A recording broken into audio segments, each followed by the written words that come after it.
आपको भी चर्चा में शामिल करना चाहेंगे। आपको क्या लगता है, जिस तरह की मूव्स हमने सिल्वर में आते हुए देखी हैं, यहाँ से अब क्या सेंस नजर आती है इस साल के लिए और अगले साल के लिए? क्या metal focus in house numbers क्या हैं?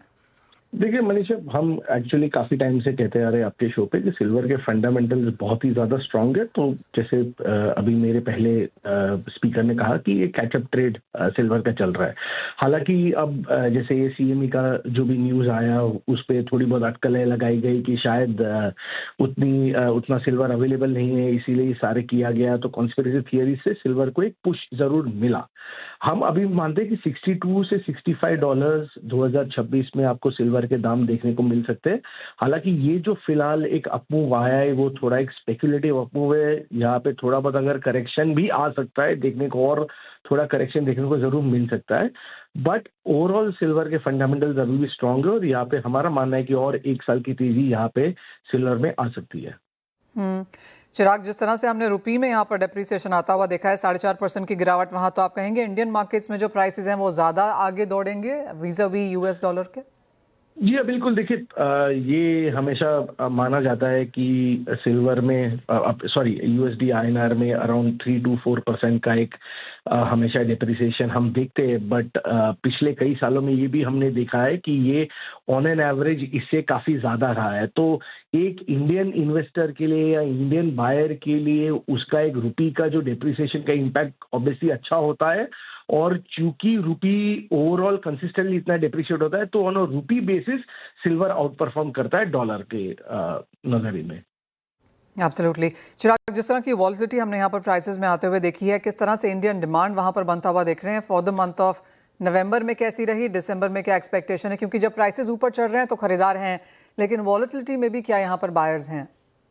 देखिए, एक इंटरेस्टिंग चीज मनीषा ये है कि जिस हिसाब से हमने फ्रेंजी देखा था दिवाली के टाइम पे, जब सिल्वर बहुत ही ज्यादा प्रीमियम पे ट्रेड कर रहा था, मार्केट में शॉर्टेजेस थी, वैसा फ्रेंजी फिलहाल जब करेक्शन आया तो हमें देखने को नहीं मिला है। इवन राइट नाउ ये अनुमान लगाया जा रहा है कि नवंबर के महीने में शायद 600-700 टन के ही इंपोर्ट हो सकते हैं। जबकि अगर हम अक्टूबर की बात करें या सितंबर की बात करें तो दोनों महीनों में 1000 टन के प्लस के इंपोर्ट्स आए हुए हैं।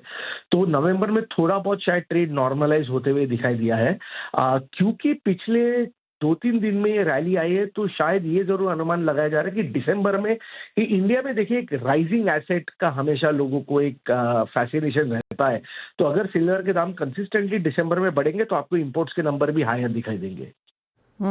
लास्ट ईयर के कंपैरिजन में, क्योंकि अब पहले 10 महीनों के नंबर्स यहाँ पर आ चुके हैं, चिराग कैसे देखते हैं आप उसे? पिछले साल के कंपैरिजन में वही है, हल्की सी गिरावट है, कैसे हैं?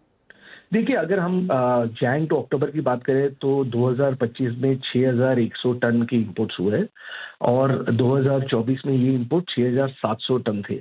हालांकि इंपोर्ट 10% डाउन है। मैं कहूँगा ये बहुत ही फैंटास्टिक नंबर्स है, क्योंकि आप प्राइस के पर्सपेक्टिव में अगर देखें so these are still very very robust numbers. Predominantly ये जो हमने जो स्ट्रेंथ देखी है इंपोर्ट्स में, ये हमारा मानना है इन्वेस्टमेंट ड्रिवन है, क्योंकि ईटीएफ्स में भी और फिजिकल सिल्वर बाइंग दोनों बहुत ही ज्यादा रोबस्ट रही है। ओह एब्सोल्युटली। चिराग, अगर ओवरऑल यहाँ पर देखा जाए इंडियन मार्केट्स के लिहाज से, तो क्या मेटल फोकस ने कोई सर्वे किया है कि अगर ये 6000 टन चांदी इंडिया में आती है, इसमें से कितना फिजिकल इन्वेस्टमेंट है, कितना आर्टिकल्स एंड ज्वेलरी है और कितना इंडस्ट्रियल के लिए जा रहा है? श्योर। सो देखिए, अगर आप ऑन एन एवरेज देखें तो इंडिया की अगर मोटी अगर हम बात करें तो जो इंडस्ट्रियल मार्केट है वो 1200-1300 टन का इंडस्ट्रियल मार्केट है। आपका जो ज्वेलरी मार्केट है वो अराउंड 2200 से 2500 टन के बीच का ज्वेलरी मार्केट है। सिल्वर वेयर जो अराउंड 800 से 1000 टन के बीच का मार्केट है। और जो इन्वेस्टमेंट है, अब इन्वेस्टमेंट में एक बहुत ही इंटरेस्टिंग मनीषा ये हो गया है कि पिछले 2 साल में आपकी ईटीएफ्स भी अब बहुत ज्यादा इनफ्लोज आ रहे हैं। तो ईटीएफ्स करीबन 3000 टन का मार्केट हो चुका है और रिटेल इन्वेस्टमेंट जो फिजिकल बार्स है वो अराउंड 1500 to 2000 टन के बीच का मार्केट है। 3000 टन ईटीएफ, तो ऑफ कोर्स वो एक बहुत बड़ा मार्केट यहाँ पर बनता हुआ नजर आया है। चिराग, साथ ही साथ यहाँ पर एक गोल्ड की भी चर्चा करना चाहेंगे। अपने ऑल टाइम हाइस को तो यहाँ पर इसने क्रॉस नहीं किया, लेकिन एक कैचअप ट्रेड सिल्वर में जिस तरह से देखने को मिला है, वहाँ वॉलिटिलिटी ज़्यादा है, वहाँ हेडलाइन ज़्यादा हैं, लेकिन सोना जो कर रहा है ऑलमोस्ट 60-62% की तेज़ी यहाँ पर भी है। एक तो आपकी क्या लेवल्स हैं अब अगले साल के लिहाज से, और Indian buying specially wedding season के टाइम पर कैसी है? देखिए, सोने में हमारा मानना है कि आपको 4,700 टू $5,000 अगले साल तक देखने को मिल सकते हैं। सोना शायद नियर टर्म में सिल्वर को कंटिन्यू करेगा अंडर परफॉर्म करते हुए। इन टर्म्स ऑफ देखिए बाइंग, मैं कहूँगा वेडिंग बाइंग अभी भी काफ़ी हद तक डिसेंट है, स्ट्रांग है।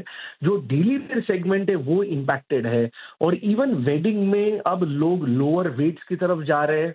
और हमने एक्चुअली नॉर्थ इंडिया में देखा है कि लोग अब वेडिंग बाइंग इवन 18 कैरेट में कर रहे हैं। तो ये कुछ बहुत ही इंटरेस्टिंग ट्रेंड्स प्राइस ड्रिवन जो है उसकी वजह से ये मार्केट में एक स्ट्रक्चरल थोड़ा चेंजेस आते हुए दिखाई दे रहा है। बहुत शुक्रिया साथ जुड़ने के लिए। तो क्लियरली जहां तक सोने चांदी की बात है,